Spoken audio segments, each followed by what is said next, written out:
muteze amatwi radiyo ijwi ry'Amerika ivugira i Washington DC mu kirundi n'ikinyarwanda.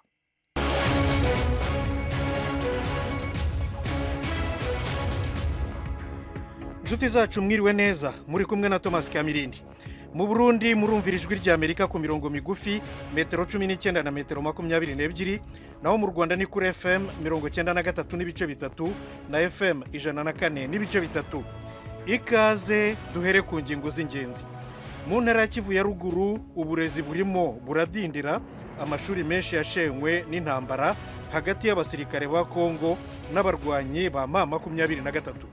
Nani buno nta mwayo dufite ukija ku ishuri, abana babayeho imibereho tubayeho n'imibereho mibi cyane.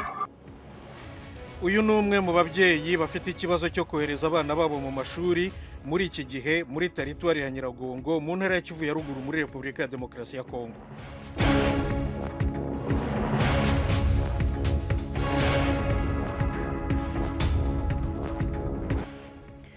Muri Nigeria indwara ya mugiga imaze guhitana abantu 26 mu majyaruguru y'igihugu, mu gihe muri Tanzania bavuga ko hari ubushita bw'inkende.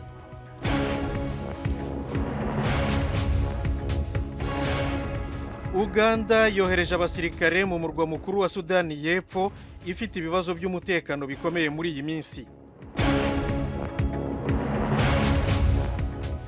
Naho Amerika na Ukraine batangiye ibiganiro muri Arabia Saudite, ibiganiro bigamije kurangiza intambara hagati ya Ukraine n'Uburusiya.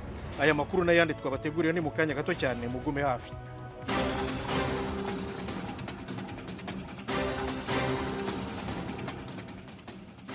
Narimaze kubibabwira mu kanya gashize gato cyane, Minisitiri w'Ububanyi n'Amahanga wa Leta Zunze Ubumwe za Amerika Marco Rubio na Perezida wa Ukraine Volodymyr Zelensky n'intumwa zibaherekeje bari i Jeddah muri Arabia Saudite mu biganiro bigamije kurangiza intambara Uburusiya bwagabye kuri Ukraine mu 2022.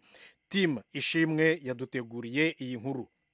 Ibi nibyo biganiro bya mbere bibaye birimo umutegetsi wa Amerika na Perezida Zelensky nyuma yuko Perezida wa Amerika Donald Trump yamwakiraga mu biro bye, hakaba ibyagereranijwe nko guhangana gukomeye hagati y'aba bategetsi bombi. Nyuma yuko guhangana, Ukraine yasuzumye uburyo bushya bwo gukemura ibibazo, isaba ko habaho umubano mwiza hagati y'ibihugu byombi. Ibi biganiro bibera muri hoteli yitwa Ritz-Carlton iri mu mujyi wa Jeddah. Ukraine itegerejwe kugeza kuri Leta Zunze Ubumwe za Amerika umushinga wayo wo guhagarika intambara. Perezida wa Ukraine Volodymyr Zelensky na Minisitiri w'Ububanyi n'Amahanga wa Amerika Marco Rubio bakiriwe na Mohammed bin Salman, igikomangoma cya Arabia Saudite.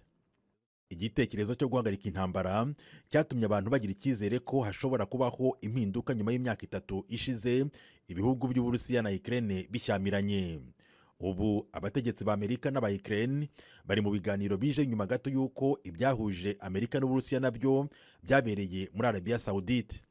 Leta Zunze Ubumwe za Amerika yahinduye politiki yayo ku bijyanye n'iyi ntambara, aho igaragara nk'ishaka kwihagarika vuba mu gihe yatangiye ibiganiro n'Uburusiya, ndetse ikima Ukraine ibikoresho bya gisirikare kandi ikagabanya kuyisangiza amakuru y'ubutasi. Radiyo ijwi ry'Amerika dukomereza aya makuru muri Uganda. Uganda yohereje abasirikare bayo i Juba, umurwa mukuru wa Sudani y'Epfo, kugarura umutekano. Ivuga ko ari guverinoma ya President Salva Kiir yabiyisabye. Eugene Mukankusi aratubwira iyi nkuru.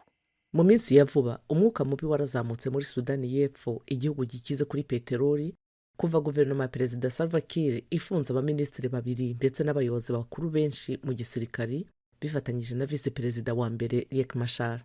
Umuyobozi mukuru w'ingabo za Uganda Muhoozi Kainerugaba mu nyandiko zitandukanye yashyize ku rubuga X mu ijoro rishyira wa kabiri yagize ati: kuva mu minsi 2 ishize imitwe y'ingabo zacu zidasanzwe yinjiye i Juba kugira ngo iharindire umutekano. Muri imwe muri izo nyandiko Kainerugaba yagize ati: twebwe UPDF ingabo za Uganda twemera Perezida umwe rukumbi wa Sudani y'Epfo nyakubahwa Salva Kiir. Ikintu icyo ari cyo cyose cyo kumurwanya ni ugutangiza intambara kuri Uganda. Felix Kurayige, umuvugizi w'igisirikare cya Uganda, yavuze ko guverinoma ya Sudani y'Epfo ariyo yasabye ko abasirikare boherezwa. Kurayige cyakora yirinze gutanga ibisobanuro birambuye ku mibare y'abasirikare boherejwe. minisitiri w'itangazamakuru muri leta ya Sudani y'Epfo n'umuvugizi w'ingabo ntibitabye telefone zifuzaga ibisobanuro. Nyuma y'intambara y'abenegihugu muri Sudani y'Epfo mu 2013, Uganda yohereje ingabo zayo i Juba kugira ngo zongerere ingufu iza Kiir zarwanaga n'iza MASHYA.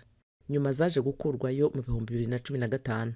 Cyakora ingabo za Uganda zongeye koherezwa i Juba mu 2016 nyuma y'imirwano hagati y'impande zombi, ariko nazo zaje kuvanwayo.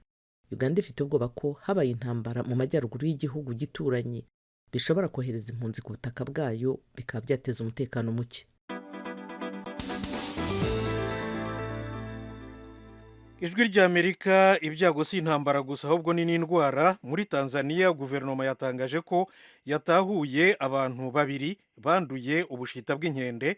Ni ubwa mbere iyi ndwara igeze muri Tanzania. Eugene Mukankusi. Abo bantu bagaragaje ibimenyetso bashyizwe mu kato kandi bapimwe, barimo umushoferi w'ikamyo wari uvuye mu gihugu gituranye ajya i Dar es Salaam. Muri raporo y'ikigo cy'ubuzima cy'umuryango wa Afurika yiyunze yo ku cyumweru gishize, hemejwe abantu 634 barwaye indwara y'ubushita bw'inkende kuva mu kwezi kwa mbere mu bihugu 22. Abantu 25 bahitanywe n'iyo ndwara. Virusi y'ubushita bw'inkende ishobora kwanduza abantu binyuze mu kwegerana bya hafi. Iyi ndwara itera umuriro, kubabara imitsi, kandi ikarangwa n'ibibyimba biza ku ruhu byuzuye amazi. Ikindi, ishobora kwica uyirwaye. Mu gihe rero muri Tanzania hari ikibazo cy'ubushita bw'inkende, muri Nigeria bo bafite ikibazo cy'indwara ya mugiga, meningite mu Gifaransa. Nuko rero iyo ndwara imaze guhitana abantu 26 byibura, ni mu majyepfo y'igihugu. Byatangajwe rero n'umuyobozi ushinzwe ubuzima muri Nigeria. Nabyo turabigezwaho na Eugene Mukankusi. Nigeria ni kimwe mu bihugu byibasirwa n'iyi ndwara ku mugabane wa Afurika, ahagaragaye byibura abantu 1700 bayirwaye mu mwaka ushize, kandi muri leta zirindwi hapfuye abantu barenga 150. Komiseri ushinzwe ubuzima muri leta ya Kebbi, Musa Ismaila, yemeje iki cyorezo, avuga ko umubare w'abantu barwaye iyi ndwara wiyongereye mu turere dutatu. Mu itangazo yatanze ibimenyetso by'iyi ndwara birimo kugira umuriro mwinshi, kubabara umutwe bikabije no kugagara ijosi. Abantu 248 bakekwaho iyi ndwara bashyizwe ku rutonde hamwe n'abandi 11. Ibipimo byabo byoherejwe muri laboratwari y'igihugu mu murwa mukuru Abuja. Ibizamini bibiri byagaragaje ko ba nyirabyo nta burwayi bafite, mu gihe 9 bagitegereje nk'uko Ismaila abivuga. Indwara ya mugiga ifatira mu bwonko no mu rutirigongo, ishobora guterwa n'ubwandu bwa virusi cyangwa bagiteri. Ikwirakwira cyane cyane biciye mu gusomana, kwitsamura no kuba hafi cyane y'uyirwaye. Komiseri ushinzwe ubuzima muri leta ya Kebbi yavuze ko mu rwego rwo guhangana n'iki cyorezo, guverinoma y'igihugu yatanze imiti mu turere twibasiwe, ishyiraho n'ibigo byo gushyira abantu mu kato, ibifashijwemo n'abaganga batagira imipaka MSF, Igwandu, Jega na Ariero, uturere dutatu twibasiwe n'iyo ndwara. Mu mwaka ushize, Nigeria yabaye igihugu cya mbere ku isi mu gutanga urukingo rw'indwara ya mugiga, nk'uko ishami rya ONU ryita ku buzima OMS ibivuga.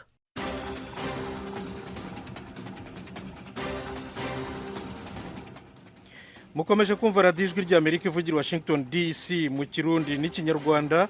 Aya makuru mukurikira ku maradiyo yanyu murayasanga no ku rubuga rwacu rwa internet eshatu radio yacu voa.com, kuri YouTube no kuri Facebook ni kuri radio yacu voa.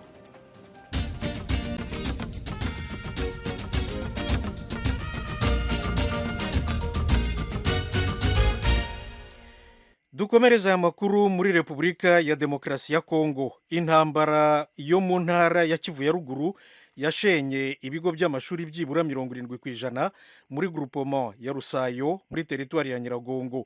Umunyamakuru Jimmy Shukrani Bakomera aratubwira ingaruka zabyo ku burezi bw'abana. Aha turi ni kwishuri ry'ibanze rya Kiyezi, rimwe mu mashuri akomeye muri groupement ya Rusayo mu teritwari ya Nyiragongo. tukihagera ubuyobozi bwatubwiye ko ubusanzwe abana banditswe mu bitabo by'iki kigo bagera kuri 350 gusa ukihagera ushobora kwibaza nimba aribwo amashuri agifungura umwaka bitewe n'ubuke bw'abanyeshuri buhagaragara kuri iyi nshuro. Ikigaragarira amaso n'uburyo imiryango n'amadirishya by'iki kigo hafi ya byose ubona ko bitakiriho. Ibi byibwe ubwo imirwano yakomerezaga muri aka gace kimwe n'ahandi hatandukanye muri teritwari ya Nyiragongo. Inyuma kandi iki kigo cyari gisanzwe gikoresha umuriro w'imirasire y'izuba, ibyuma byose byaribwe. Umuyobozi w'iki kigo utashatse kuvugira kuri mikoro y'Ijwi ry'Amerika yatubwiye ko ibi bitera impungenge ababyeyi benshi basanzwe bigishiriza kuri iki kigo kutohereza abana babo kwiga kuva aho ubuyobozi butangarije ko amashuri atangiye ku mugaragaro mu mujyi wa Goma no mu ntara hose. Ntabwo ari ahangaha gusa kuko no mu bindi bigo by'amashuri yaba ya leta cyangwa yigenga akorera muri teritwari ya Nyiragongo abanyeshuri ni bake cyane. Abandi bayobozi b'ibyo bigo byasuwe n'Ijwi ry'Amerika banze kuvugira kuri mikoro zacu bumvikanisha ko kugeza ubu ibigo by'amashuri abanza n'ayisumbuye bigifite imbogamizi zo gutangiza amashuri kubera ko nyuma y'intambara yashegesha ku gace amashuri yasahuwe, ibikoresho bikibwa, andi mashuri agasenywa ku rwego rwo hejuru ku buryo gutangira kwayo ari inzozi zikomeye. Ikindi kigaragara ni umubare muke w'abana bitabira ishuri, mu gihe iyo unyuze mu nsisiro hagati usanga abana benshi barimo kuzerera. Bamwe mu babyeyi babo twavuganye babwiye Ijwi ry'Amerika ko kugeza ubu impamvu batohereza abana babo ku ishuri ari ukubera ko batarabona ibikoresho by'ishuri, ibintu ku bana bamwe bavuga ko bibabangamiye cyane. Uyu ni Madamu Elizabeth Mukamiye, umwe mu babyeyi bigishiriza kuri ibyo bigo. Iyo bajya ku ishuri turwanga kubohereza ku mashuri, ntabwo turi kubona imyambaro bakambara, ntabwo kubarihira ndayo n'ibirato bamwe bari kugenderaho nta birato banagira. Wakohereza umwana ku ishuri utagira ibirato nadufasha ku byo kurya nibyo bya mbere, twamara kubona ibyo kurya wenda mukadufasha nuko abana bacu bakwiga. Kuba aba bana batarimo kujya ku ishuri, hari ababyeyi bo muri iyi teritwari bakomeje kugira impungenge z'uko bashobora kwishora mu bikorwa by'urugomo byabangamira umutekano w'abaturage. Dusabe Florence aterwa impungenge no kuba abana be bari mu rugo batiga. Hakuna inani buno nta mwayo dufite yo kuja ku ishuri, abana babayeho imibereho tubayeho n'imibereho mibi cyane. Aho twabura kugira impungenge kubera yuko umwana mu gihe cyari kwiga natwe tuba twishimye, ariko imibereho tubayemo ntabwo ari iyo kwishira umwana ku mashuri. Zimwe mu mpamvu zitera kubaho ku mubare munini w'abana batajya ku ishuri muri iyi groupement ya Rusayo harimo no kuba muri aka gace hakibarizwamo impunzi kugeza ubu zitarabasha gusubira mu bice zaturutsemo kubera kubura ubushobozi bwo gutaha. Deo Musekura ni umwe muri bo. Abandi bantu bamwe bavuye mu nkambi badafite icyerekezo, badafite na transport, nabo bacumbitse ino, ariko abana bo ntabwo bari kujya bitewe n'iki, bari kubabwira ngo ni ukwishura kandi bafite ko na ruguru kandi babuze na transport yo kubageza iwabo, bakabura ukuntu abana baje ku ishuri. Uburyo bwabafasha kubageza iwabo byaba byiza, kubona transport yo kugenda bakagera iwabo ku majyi wabo. Bwana Mapinduzi Murefu Jean Claude, umuyobozi w'aka gace amashuri aherereyemo, yabwiye Ijwi ry'Amerika ko nyuma y'ubutumwa bwatanzwe n'inzego za leta hari icyo nabo bagiye gukora nk'inzego z'ibanze kugira ngo abana bose basubire ku ishuri. Wazazi warudishe watoto ku masomo. Ababyeyi bagomba kohereza abana ku ishuri kuko ariho bagomba kuba. Nta mwana ugomba kwirirwa azerera mu nsisiro. Ibyo ntabwo bishoboka kandi ntidushobora kubyihanganira habe na gato. Ndabyumva ko bafite ibibazo cyane bijyanye no kubura uko bishyura amashuri y'abana. Ntekereza ko ari inshingano zacu twebwe babyeyi kohereza abana ku ishuri kuko umwana kuguma mu rugo atari kujya kwiga bishobora gutera ibindi bibazo. Gusa mu cyumweru gishize guverineri wungirije w'intara ya Kivu ya ruguru yahuje abayobozi batandukanye b'uburezi abasaba ko bose basubira mu mirimo yabo, ibikorwa by'uburezi bigakomeza kimwe n'ibindi bice bitandukanye bya teritwari ya Nyiragongo. Nyuma y'imirwano yashegesha aka gace, ibikorwa byinshi bitandukanye ubona ko bitarimo gukorwa neza nka mbere y'uko intambara zizengereza uduce dutandukanye tw'intara ya Kivu ya ruguru. Jimmy Shukrani Bakomera, Ijwi ry'Amerika, Igoma. Radio Ijwi ry'Amerika. Dukomereze mu Burundi. President Evariste Ndayishimiye ahamagarira abarundi baba mu mahanga kugira uruhare mu iterambere ry'igihugu cyabo kavukire. Umwe mu babyumvise ni Alphonse Nahimana, atuye mu gihugu cya Canada. Yashinze ishyirahamwe ryitwa NCDP, Niragira Community Development Project, rifasha abaturage guhinga bya kijyambere no gutubura umusaruro. Ubu rikorera mu ntara z'igihugu 8 mugenzi wacu Venuste Nshimiyimana yavuganye n'impuguke mu by'ubuhinzi enjeniyeri agronome Marc Ndayimirije umuvugizi w'ishyirahamwe NCDP. iryo shyirahamwe NCDP ryashinzwe n'umuntu yitwa Nahimana Alphonse akaba asanzwe aba muri Toronto muri Canada. Yarishinze muri 2015 ubu akaba ariko ryababa imyaka 10 rishinzwe. Rero ubu yakurikiye icyumviro cy'umukuru w'igihugu yaje kubagendera muri Canada avuga ati garuka muteze imbere ho mwasize uruzogi. Rero nawe yaciye aza gushinga iryo shyirahamwe avuga ati rero hamwe navuka nasiga uruzogi mbe ko nagize imana ngatera imbere nta kuntu nogaruka gufasha bamwe bene wacu nakura mbona. Niho yaciye ashinga iryo shyirahamwe rya NCDP akoresheje izina rya segekuruza wiwe. Hama barundi rero benshi bagiye baraboneka ko ariko arakora, rero baciye baza baravuga bati natwe turashaka gukora nkuko natwe twabonye mukora iwanyu. Ubu rero harageze ama NCDP ashika mu ntara nka 7-8. Rero usanga zimwe zitwa amazina atandukanye zitwa nka NCDP Ndibatira Igitega, hariho NCDP Nahayo, amazina atandukanye umwe wese bivanye n'iyo avuka acaza arashira kwirindi zina ryiwe. Kugira ngo abatwumva basobanukirwe neza n'irikira hamwe ryanyu mu bikorwa mushyira imbere iyo mwigisha abantu guhinga no kongera umusaruro, bahinga bate, bahinga iki? Mu bikorwa dushira imbere harimo kwigisha abarimyi kwihingurira umwavu w'ikirundi bakoresheje ibyo bita ibyatsi bitandukanye mugabo birimo ivyunyunyu igiterwa kiba gikeneye, na cane cane tukaraba yuko dufise ivyunyunyu byitwa NPK, ni kuvuga azote phosphore potassium, ni kuvuga ni ivyunyunyu bikuru igiterwa kiba gikeneye. Aho rero kubera umwavu ari nkenerwa kugira umuntu ashobore kwimbura, ivyo wese twarabishize imbere cyane kugira ngo naho yokoresha umwavu w'ikizungu ariko umwavu w'ikizungu ari nk'umwambiro ube muke cyane kugira ngo isi yimbuke umwanya munini. Hanyuma turabigisha rero n'ibijanye no kugwiza imivyaro y'ibitoki na cane cane bitanga umusaruro, haba nk'ubumara amasenga, ibisahira, ivyarubone. Hama tukaca rero uwo mwavu rero barawushira ku biharagi no ku bigori hamwe no ku biraya. Turaba na cane cane biterwa bitumwa bironderwa cyane ku isoko kugira ngo n'abanywanyi bo ma cooperative nabo bashobore kuronka ivyo bafungura bonge baronke n'ivyo basarurira isoko. None se wambwiraga yuko muri mu ntara zitandukanye, tuvuge hari Muramvya, hari Ngozi, hari Makamba, hari Ruyigi, hari Bururi, hari na Muramvya nyirizina, birumvikana kubera ko niho byatangiriye. Iyo muhitamo intara mushingamo iyindi koperative muyihitamo mukurikije ibyera cyane muri iyo ntara cyangwa se mufata n'ibyera ahandi mukabaho mu bijyana? Ni kuvuga ibyo dukora tumaze kubikorera Muramvya barabishize kungurukana bumenyi, abarundi benshi barabibona nko ku ma YouTube. Hanyuma abantu rero bava mu ntara zitandukanye bonyene baca bavuga bati natwe bakaturondera bakavuga ati natwe turashaka bijya bintu mwakoze hariya muze kuturabira isi y'iwacu ivyo ibiterwa bisanzwe bihakunda.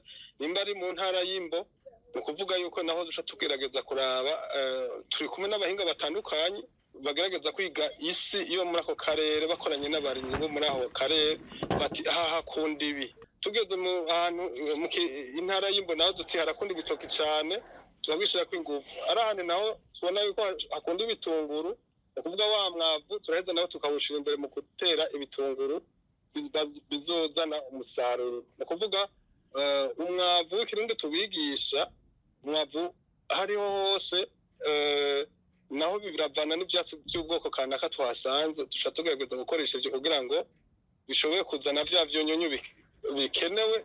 Ibitahari naho tukagerageza kuvyongereza turavye ibihari canke ivyo dushobora kuzanamwo kugira ngo uwo mwavu tuhe akanovera gakwiye. Marc Ndayimirije umuvugizi wa NCDP mu gihugu cy'u Burundi, ndagushimiye cyane kubw'akakanyuhaye ijwi ry'Amerika. Murakoze. NCDP ni Ragira Community Development Project, ni umushinga rero ishyirahamwe ryashinzwe n'umurundi uba muri Canada witwa Alphonse Nahimana kugira ngo afashe abarundi b'abahinzi n'aborozi kwihingira bakurikije kijyambere kandi batubura n'umusaruro mu ntara zabo. Noneho tujya muri Sudani. Abavuye mu byabo kubera intambara bugarijwe n'ibibazo by'urusobe birimo iby'ibiribwa n'imiti yo kubavura. Fidele Nyongabo yaduteguriye inkuru irambuye.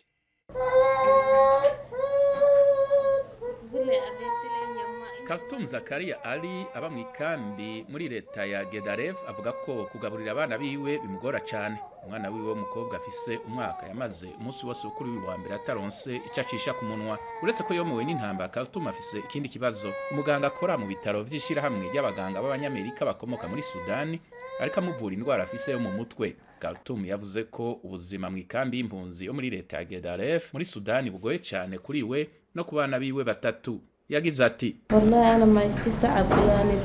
nukuri uburyo mbayemwo buragoye, rimwe na rimwe ndasabiriza kugira ngo mbeho. Abafise amafaranga barampa amapawundi 100 mu mafaranga y'amanyasudani, abandi bakampa amajana 2, gutyo nkaba ndonse ico kugaburira abana banje bane. Abanyasudani n'abanyamahanga bahunze intambara hagati y'inteko za leta ya Sudani n'inteko ziyongoye kuri leta zizwi ku izina rya RSF mu mvunyapfunyo batangaje ko bahura n'ibibazo mu makambi y'abavuye mu vyabo muri leta ya Gedaref. Fitin Awad Ibrahim n'umuvyeyi w'umunyasudani afise abana 4 yahungiye muri leta ya Gedaref avuye ku mugwa mukuru wa Sudani Khartoum. Avuga ko kuronka ibifungurwa agaburira abana biwe ari kibazo agira iminsi yose. Fitin Awad Ibrahim yagize ati haheze amezi 4 kuva dushitse ngaha. Kuva mu kwezi kwa12 k'umwaka uheze twahawe ibifungurwa rimwe gusa. Iyumvire nawe umuvyeyi afise abana 6 yaronkeje ibifungurwa rimwe gusa mu gihe umuntu aba atakoze mu kiringo c'amezi 3. Dufise abana bishwe n'ikigoyi, mwabibonye igihe namwe bwe mwinjira mu ikambi. Nukuri dukeneye ko abana n'abageze mu zabukuru bagendana indwara bitabwaho n'abaganga gusumvya. Igihingwano yaduka ku mugwa mukuru wa Sudani Khartoum haraheze imyaka 2 imiryango yaba hafi yaho mu bisagara vya Omdurman na Bari yahungiye mu yandi mareta atandukanye ari mu gihugu haranga umutekano. Fitin Awad Ibrahim yavuze ko abavyeyi bari mu ikambi yahungiyemwo bahura n'ibibazo bitari bike birimwo kubura ibifungurwa hamwe no kudashobora kwivuza. Yavuze ko ata bintu byinshi abavyeyi bafise kubera kutagira ubuzi bushobora kubafasha kuronsa abana ivyo bakeneye. Yavuze ko ivyo ari ibibazo bikomeye cyane bahanganye navyo mu ikambi bahungiyemwo ya Gedaref. Bamwe mu bapfasoni bari mu makambi y'abavuye mu vyabo bahunze batari kumwe nabo bubakanye mu gihe abandi babuze abo bubakanye mu ntambara. Fitin Awad Ibrahim yahungiye muri leta ya Gedaref avuye ku mugwa mukuru wa Sudani Khartoum ari kumwe n'abana biwe. Avuga ko atamakuru y'umugabo wiwe afise kuva ingwano yadutse muri Sudani. Yagize ati umugabo wanjye ntituri kumwe, mfite umwana urwaye afite ikibazo, afite rheumatism, ibintu bikaba bigenda birushaho kuba nabi. Iyo ndwara imaze kumugera ku mutima, akeneye kwipimisha. Nanjye ubwanjye ndarwaye kandi nta mafaranga mfite yo kwipimisha kubera ko amashyirahamwe bagira neza atarimo kudufasha. Intambara muri Sudani yadutse mu kwezi kwa 4 mu mwaka wa 2023 yakuye mu vyabo imiryango ibihumbi n'ibihumbi. Abo bahunze bava ku mugwa mukuru Khartoum n'ibisagara bibiri bifatanye biri hafi yaho vya Bari na Omdurman. Ijwi ry'Amerika mu Kirundi n'Ikinyarwanda. Muri Somalia abantu bitwaje imbunda bateye hoteli yo mu mujyi witwa Baldwene hagati mu gihugu, aho abatware b'imiryango gakondo n'intumwa za guverinoma bari bateraniye mu nama. Eugenie Mukankusi arabaha inkuru. Ababyiboneye hamwe nabo mu miryango yabo nibo babitangarije ibinyamakuru. Dahir Amin Jesso, umudepite wo ku rwego rw'igihugu ukomoka i Baldwene, yavuze ko abantu batari munsi ya 4 bishwe ariko ko bari bakibarura abahitamwe n'icyo gitero. Umutwe w'abarwanyi b'Ikisilamu Al-Shabaab mu itangazo wavuze ko ari wagabye icyo gitero wica abantu barenga 10. Ali Suleiman, umucuruzi wiboneye iby'icyo gitero, yagize ati twabanje kumva igisasu cya rutura gikurikirwa n'amasasu hanyuma humvikana ikindi gisasu. Uyu mucuruzi Suleiman yongeyeho ko ibice bimwe bya hoteli Kahira byari byarahindutse amatongo ubwo ingabo za leta n'abitwaje intwaro bahasakiraniraga. Undi mutangabuhamya utuye hafi y'iyi hoteli, Halima Nur, yavuze ko urusaku rw'amasasu rwakomeje kugenda rwumvikana. Al-Shabaab ikunze kugaba ibitero bikoreshwamo imbunda muri iki gihugu giherereye mu ihembe rya Afurika kiri mu mutekano muke, mu gihe uyu mutwe ugerageza guhirika guverinoma ngo ushyireho ubutegetsi bwawo bugendera ku itegeko rikakaye rya Kisilamu Sharia. Noneho tujye mu burasirazuba bwo hagati. Abahezanguni bari mu butegetsi bwa Isirayeli bashyigikiye umugambi wa President Donald Trump wa Leta Zunze Ubumwe za Amerika kuri ejo hazaza h'intara ya Gaza yo muri Palestina. Uyu mugambi ugamije gukura abanyapalestina hafi 2,200,000 mu ntara ya Gaza no kubatuza ahandi. Abo bahezanguni bemeza ko uyu mugambi utanyuranyije n'amategeko mpuzamahanga, naho abanyapalestina ntibawushyigikiye na gato. Inkuru y'umunyamakuru w'ijwi rya Amerika Linda Gradstein uri i Yerusalemu mwayisemuriwe na Edi Rwema. Aba bagizwe n'abadepite batsimbaraye ku bya kera mu nteko ishinga amategeko Knesset bateranye ku cyumweru gishize mu nama idasanzwe kugira ngo batangaze ko bashyigikiye umugambi watangajwe na Perezida Donald Trump wo kwimura mu ntara ya Gaza abanyapalestina barenga 2,000,000. Minisitiri w'imari wa Israeli Bezalel Smotrich yahise atangaza ko agiye gushyiraho ibiro bishinzwe abimukira muri Minisiteri y'Ingabo bigamije gushishikariza abanyapalestina kuva muri Gaza. Buri faranga tuzashora mu gushishikariza abantu kwimuka rizaba ari rito cyane ugereranije nayo dushora mu ntambara zihoraho. Ingengo y'imari ntizaba inzitizi kuri uyu mugambi. Ntabwo ari umugambi usanzwe, ni amahirwe yo guhindura amateka mu burasirazuba bwo hagati na Isirayeli.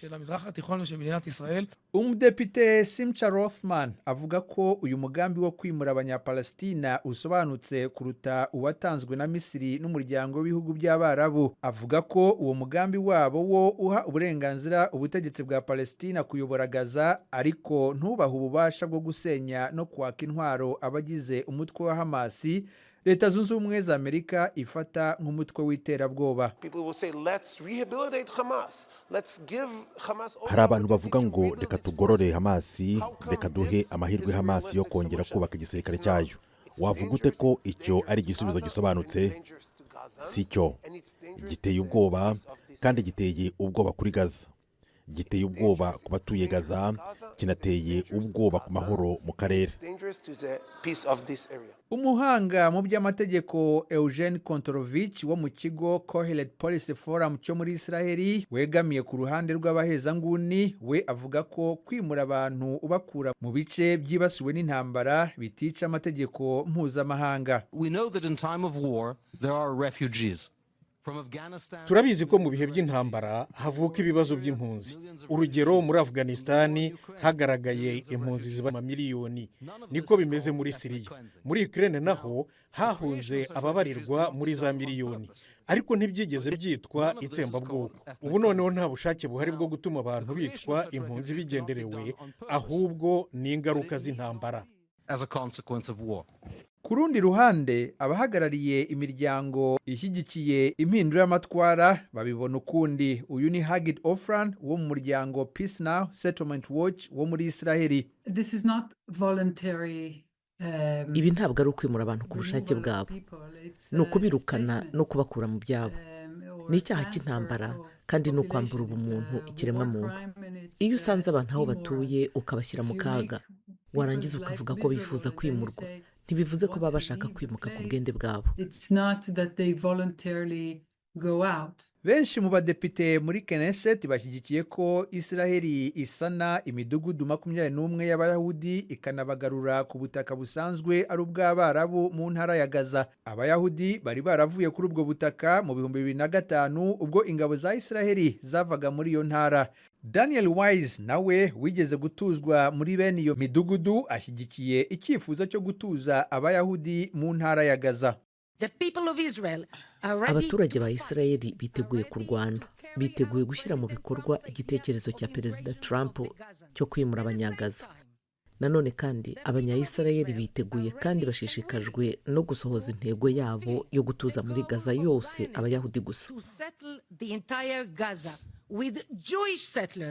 nubwo kongera kubaka imidugudu y'abayahudi mu ntara ya Gaza biboneka nk'ibishobora kugorana, abanyayisiraheli benshi bashyigikiye ko umutwe wa Hamasi utagomba kugira uruhare kuri hazaza h'iyo ntara. Kugira ngo ibyo bishoboke, bavuga ko bizasaba gukura abanyapalestina muri Gaza. Nshuti banywanyi, iyi nkuru niyo dushorejeho aya makuru yo kuri iyi saha. Mbashimiye cyane ko muri ba mudatenguha w'ijwi ry'Amerika. Mbifurije amahoro n'amahirwe, umugoroba mwiza, murakarama.